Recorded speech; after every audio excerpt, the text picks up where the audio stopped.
एक बार की बात है। एक लड़का था। उसका नाम सबल था, जो नगर में रहता था। वह अपने जीवन से बहुत निराश था। उनकी निराशा का कारण यह था कि वह अब तक अपने जीवन में कुछ नहीं कर रहा था। उसके माता पिता उसे ताने मारते थे कि आपके सभी मित्र कुछ न कुछ कर रहे हैं, लेकिन आप अभी भी घर बैठे हैं। दोस्तों के बीच भी अक्सर उनका मजाक उड़ाया जाता था। वह कहीं जाता तो लोग उससे पूछते कि आप क्या कर रहे हैं। उसे यह बताने में भी शर्म आ रही थी, वह कुछ नहीं कर रहा था। धीरे धीरे उसने रिश्तेदारों से मिलना जुलना कम कर दिया और लोगों से मिलना भी बंद कर दिया। वह ज्यादातर समय घर पर ही रहता है। वह अकेला रोता है और भगवान को कोसता है और अपनी किस्मत को दोष देता है। अब उसे अपना जीवन बोझ लगने लगा था। कभी कभी वह सोचता कि कब वह कुछ करने के योग्य बनेगा, और फिर वह सोचता कि जिंदा रहने से अच्छा मर जाना है। एक दिन वह अपने नगर की एक गली से गुजर रहा था। तभी उसने देखा कि एक उपदेशक दुख और परेशानियों पर उपदेश दे रहा है। वह भी उसी भीड़ में सबसे पीछे बैठ गया और गुरु के प्रवचन सुनने लगा। उपदेशक कह रहा था, दुख एक शिक्षक की तरह है जो हमें जीवन की सच्चाई दिखाता है और हमें जीने का सही तरीका सिखाता है। आप चाहें तो जिंदगी जीना भी सीख सकते हैं। गुरुजी उपदेश दे रहे थे कि तुम चाहो तो कुछ भी हासिल कर सकते हो, और अगर चाहो तो एक कोने में बैठकर रो सकते हो। इन सभी बातों को सबल ध्यान से सुन रहा था, लेकिन शिक्षक की यह बातें पसंद नहीं आई। उसने खड़े होकर कहा कि कुछ भी सिखाने से दुख दूर नहीं होता। इसमें केवल दर्द होता है। दुख की पीड़ा अनंत है। ऐसा लगता है कि इसके बाद कुछ होने वाला नहीं है। इससे कुछ भी फर्क नहीं पड़ता है। इसके सामने तो मौत भी छोटी लगती है। उपदेशक ने कहा, फिर तुम्हारा दुख क्या है?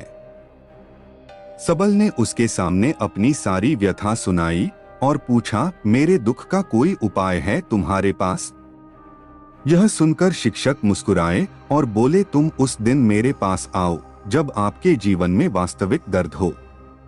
मैं आपकी समस्या का समाधान अवश्य करूंगा। यह कहकर गुरु वहां से चला गया। सबल ने सोचा, कहीं मेरा दुख नकली तो नहीं है? क्या मैं जिस दर्द से गुजर रहा हूं वह नकली है? मेरा दुख कोई नहीं समझ सकता। जब मां बाप नहीं समझते तो गुरु क्या समझेगा? उनके दुखों से व्यथित होकर सबल ने एक फैसला लिया कि अब वह कुछ करेगा। सबल ने एक छोटा व्यवसाय शुरू किया, पर उसे सफलता नहीं मिल रही थी। लेकिन उसके घर वाले पूछते हैं कि क्या वह कुछ कोशिश कर रहा है। वह अपने व्यवसाय में लगा रहा और धीरे धीरे उन्हें सफलता मिलने लगी। फिर उसने गति पकड़ी और केवल 3 साल के अंदर ही वह एक बड़ा बिजनेसमैन बन गया। अब सबल के आसपास ऐसे कई लोग थे जो उसकी परवाह करता था, जो उससे प्यार करता था। अब उनके परिवार के सदस्य भी उसकी तारीफ करते नहीं थक रहे थे। दिन ब दिन उसके मित्रों की संख्या बढ़ती जा रही थी। अब वह अपनी जिंदगी से बहुत खुश था। उनके कुछ दोस्तों ने उन्हें सलाह दी कि जब आप एक बड़ा बिजनेसमैन बनकर बहुत खुश हैं, तो सोचिए आपको कितनी खुशी होगी अगर आप इस शहर और इस राज्य के सबसे बड़े बिजनेसमैन बन जाते हैं। कितने लोग आपसे जुड़ना चाहेंगे, आपकी कितनी बड़ी ख्याति होगी, और स्वयं राजा भी आपसे दोस्ती करना चाहेंगे और जरूरत पड़ने पर ही आपसे पैसे उधार लेंगे। दोस्तों की यह बात सबल के मन में घर कर गई।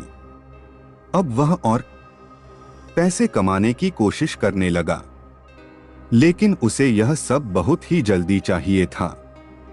वह समय बर्बाद नहीं करना चाहता था। उनका अधिकांश समय इन चीजों को प्राप्त करने में गलाने लगा। इसलिए वह ऐसे काम करने लगा जो सही नहीं था। उसने बड़ा उधार लेना शुरू कर दिया। उसके दोस्तों से पैसे की मात्रा और अधिक मुनाफा कमाने के लालच में वह अपने माल में मिलावट करने लगा। उसने अन्य व्यापारियों के खिलाफ भी साजिश रची और उन्हें डराया धमकाया। जैसा उसके दोस्त कहते थे वैसा ही करता था। वह इन तरीकों से ज्यादा पैसा कमा रहा था, पर अब उसके जीवन में पहले जैसा चैन न था। उनके मन की शांति गायब हो गई थी और वह रात को सो नहीं पाता था। वह हंगामे में रहता था। वह सब कुछ पाकर भी उन्हें किसी चीज में सुख नहीं मिल रहा था। एक दिन सबल अपनी गाड़ी में कहीं जा रहा था। तभी रास्ते में उन्हें उपदेशक का आश्रम दिखाई दिया। वह रुका और गुरु के पास जाकर बोला, संत, आपने मुझे मेरे पास आने के लिए कहा था जब मेरे जीवन में सच्चा दुख आता है। अब मैं बहुत दुखी हूं कि मेरी नींद हराम हो गई है। मुझे कहीं भी शांति नहीं मिल रही है। इस प्रकार सबल ने अपनी सारी समस्याएं गुरु को बता दी। गुरु ने कहा, जब तुम पहली बार मुझसे मिलने आए थे तब भी तुम किसी दुख में थे। आपने उस दर्द से क्या सीखा? सबल ने कहा कि सिर्फ सोचने और चिंता करने से कुछ नहीं होता। आपकी दृष्टि को सच करने के लिए यह कार्रवाई करता है।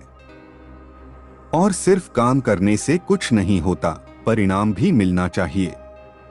जब आपको लगता है कि आपका लक्ष्य हासिल नहीं होने वाला, तब राह में चाहे कितनी भी मुश्किलें आ जाएं, मन कितना भी निराश क्यों न हो, कितना भी लगता हो कि अब कुछ नहीं होने वाला है, तभी विश्वास करें, मैं जो भी कर रहा हूं उसमें अवश्य सफल होऊंगा। लोग केवल सफल लोगों का सम्मान करते हैं। कोई कितना भी अच्छा क्यों न हो, वह हमेशा लोगों की नजरों में बोझ बने रहते हैं। यह सब सुनकर उपदेशक मुस्कुराया और बोला, जब आपके पास है तो यह वास्तविक दुख नहीं है। अपने जीवन में वास्तविक दुख आए तब मेरे पास आओ, मैं उसे ठीक कर दूंगा। सबल ने जाते समय साधु को सोने के सिक्कों से भरा घड़ा भेंट किया। घड़े को देखकर गुरु ने कहा कि यह मेरे किसी काम का नहीं है। उस पेड़ के नीचे गड्ढा खोदकर गाड़ दो। सबल ने घड़े को पेड़ के नीचे दबा दिया, जैसा कि गुरु ने बताया, और वहां से चला गया। कुछ दिनों से कारोबार ठीक चल रहा था, लेकिन व्यापार के गलत तरीके के कारण धीरे धीरे उसे व्यापार में घाटा होने लगा। उसकी सारी दौलत धीरे धीरे खत्म होने लगी और एक दिन ऐसा भी आया जब उसके पास कुछ भी नहीं बचा और उस पर कर्ज का बोझ चढ़ गया था। परंतु वह निश्चिंत था, क्योंकि उसने अपना सारा कर्ज अपने दोस्तों से लिया था। उसने सोचा कि उसके दोस्त बुरे वक्त में उनके साथ खड़े रहेंगे, लेकिन ऐसा कुछ नहीं हुआ। जैसे ही बुरा वक्त आया, दोस्त पहले उससे कर्ज मांगने लगे। अगर उसने कर्ज नहीं लौटाया, उन्होंने उसे जान से मारने की धमकी भी दी। उनके सभी शुभचिंतक और प्रियजन उससे दूर हो गए। उसके दोस्त जो उसके साथ मस्ती किया करते थे, अब उससे दूर भाग रहे थे। उसका परिवार उसकी गलतियां और कमियां गिनने लगा। उनकी सारी संपत्ति नीलाम कर दी गई और उसके पास कुछ भी न बचा। जब उसने अपने पिता से मदद मांगी, पिता ने कहा कि मेरे पास थोड़ी सी संपत्ति है, मैं तुम्हारी माँ को क्या कहूँगा अगर मैं तुम्हें दे दूं? यह संपत्ति हमारा अंतिम उपाय है। सबल के मन में गहरा दुख छा गया। उसके आसपास कोई नहीं था जो उनके दुख को समझ सके, जो उसे संभाल सके। जनता के इस विश्वासघात के कारण वह अंदर से टूट चुका था। वह सोचने लगा कि अब जीने का क्या मतलब है, अब मौत ही मेरा सहारा है। वह आत्महत्या करने के लिए पहाड़ी पर जा रहा था, तब से उसे याद आया कि उस शिक्षक ने उससे कहा था, मेरे पास आओ जब तुम्हारे जीवन में वास्तविक दुख हो। सबल गुरु के पास गया और अपनी सारी व्यथा सुनाई, आंखों में आंसू लिए उसने कहा, हे गुरुजी मेरे दुख का निवारण कीजिए। गुरु ने कहा, जब जीवन में असली दुख होता है तब मेरे पास आ जाना, मैं इसे जरूर ठीक करूंगा। सबल ने कहा कि ये क्या हो रहा है, मेरी जिंदगी में अभी दुख नहीं है, तो आखिर असली दुख क्या है। गुरुजी ने सबसे कहा कि पहले आप मुझे बताओ, आपने अपने दुख से क्या सीखा। सबल ने कहा कि मैंने वह सीखा जो लोग हमारे जीवन में आते हैं वह हमारी सफलता और प्रगति के कारण वो हमें धोखा जरूर देंगे, क्योंकि बुरे समय में वे हमारे साथ नहीं खड़े होंगे। वे अच्छे समय में ही हमारा फायदा उठाएंगे और बुरे समय में हमें छोड़ देंगे। उन लोगों पर ही भरोसा करें जो हमारे बुरे समय में हमारे साथ खड़े रहते हैं, लेकिन ऐसे लोग बहुत कम होते हैं। लेकिन जिनके पास है उन्हें उनकी सराहना करनी चाहिए, उनका अपमान नहीं करना चाहिए। मैंने कभी भी किसी के खिलाफ साजिश नहीं रखना चाहिए। अपना काम ईमानदारी और धैर्य से करें और कभी लालची मत बनो। अपने सारे दुख दर्द और अनुभव बयां करने के बाद सबल गुरुजी के सामने आंखों में आंसू लिए बैठ गया। कुछ देर बाद साधु उठे और पेड़ के नीचे एक गड्ढा खोदा और घड़ा निकाल लिया जो सोने के सिक्कों से भरा हुआ था। उसने सबल को देकर कहा, मेरे पास आओ जब तुम्हारे जीवन में वास्तविक दुख हो। सबल ने अपने शिक्षक को धन्यवाद दिया और उसे प्रणाम करके चला गया। उस पैसे से उन्होंने एक छोटा सा व्यवसाय शुरू किया। अब वह छोटा व्यापारी बनकर भी खुश हैं। उन्होंने पूरी लगन और ईमानदारी से कारोबार किया। जल्द ही वह अपने शहर का एक बड़ा व्यापारी बन गया। उनका जीवन सुख सुविधाओं से भरा हुआ था। लेकिन कोई कितना भी अच्छा क्यों न हो, लेकिन जीवन में दुख आता है तो सबल के जीवन में भी दुख आते थे। अपने माता पिता की मृत्यु के रूप में वे दोनों एक ही दिन मर गए। सबल अपने माता पिता से बहुत प्यार करता था, इसलिए उनके निधन से उन्हें गहरा सदमा लगा। वह शवों को ले गया, दोनों को श्मशान घाट ले गया जहां अंतिम संस्कार किया गया। वहां उसने अपने माता पिता का शव जलता हुआ देखा तो उनका मन बेचैन हो उठा। उसके मन में कई सवाल उठने लगे। वह घर वापस आ गया, इसलिए उसने अपने माता पिता के घर और संपत्ति को देखा जिसके लिए उनके पिता हमेशा लड़ते रहे। आज जो छूटा पड़ा है, जिन्होंने इसकी देखभाल की, इसके लिए लड़ने वाले इस दुनिया से चले गए। उसके पिता ने जो कुछ कमाया वह सब यहीं रह गया। एक दिन पहले तक उसके पिता मारपीट करते थे किसी के साथ उसकी संपत्ति के लिए। आज वो खुद इस दुनिया से चले गए। उसका मन ऐसे अनेक विचारों के बवंडर में था। वह अंदर से अकेला और डरा हुआ महसूस कर रहा था। वह खाली महसूस कर रहा था।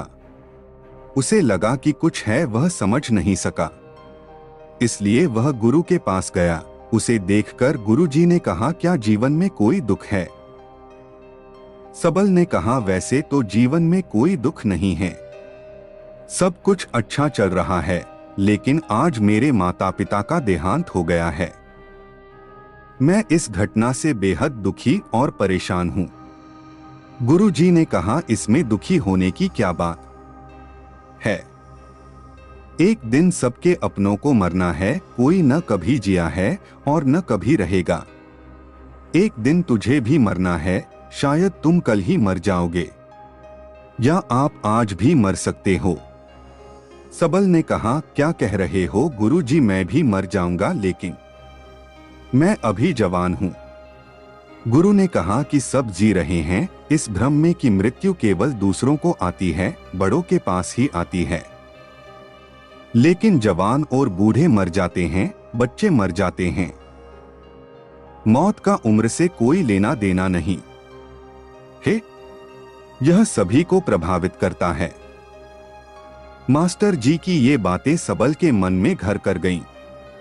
और वह चुपचाप चला गया, लेकिन उसका मन अभी भी बेचैन था।